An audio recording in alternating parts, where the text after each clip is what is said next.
देशाच्या 79व्या स्वातंत्र्य दिनानिमित्त पंतप्रधान नरेंद्र मोदी यांनी लाल किल्ल्याच्या बुरुजावरून फडकवला राष्ट्रध्वज. तिन्ही सैन्य दलांची पंतप्रधानांना मानवंदना.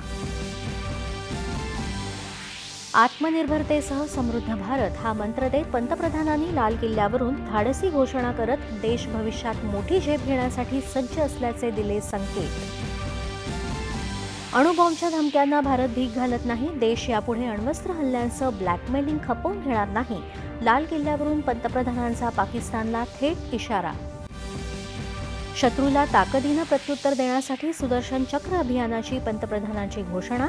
2035 पर्यंत राष्ट्रीय सुरक्षा कवच आधुनिक आणि व्यापक होणार, तर घुसखोरी थांबवण्यासाठी देखील मोहीम.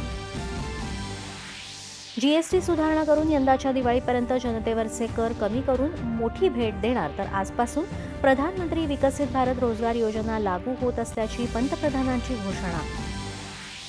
देशात स्वातंत्र्य दिनाचा उत्साह. झेंडावंदन करत विविध उपक्रमांनी आणि कार्यक्रमांनी स्वातंत्र्य दिन होत आहे साजरा.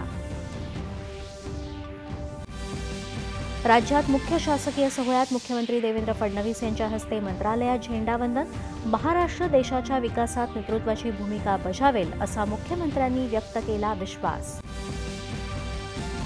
उपमुख्यमंत्री एकनाथ शिंदे यांनी ठाण्यात, तर उपमुख्यमंत्री अजित पवार यांचं बीडमध्ये ध्वजारोहण. विविध जिल्ह्यात पालकमंत्र्यांनी फडकवला झेंडा. आणि आज देशभरात कृष्ण जन्माष्टमी अर्थात गोकुळाष्टमीचा उत्साह. सर्व कृष्ण मंदिरांमध्ये भाविकांची गर्दी. नमस्कार, एकच्या बातमीपत्रात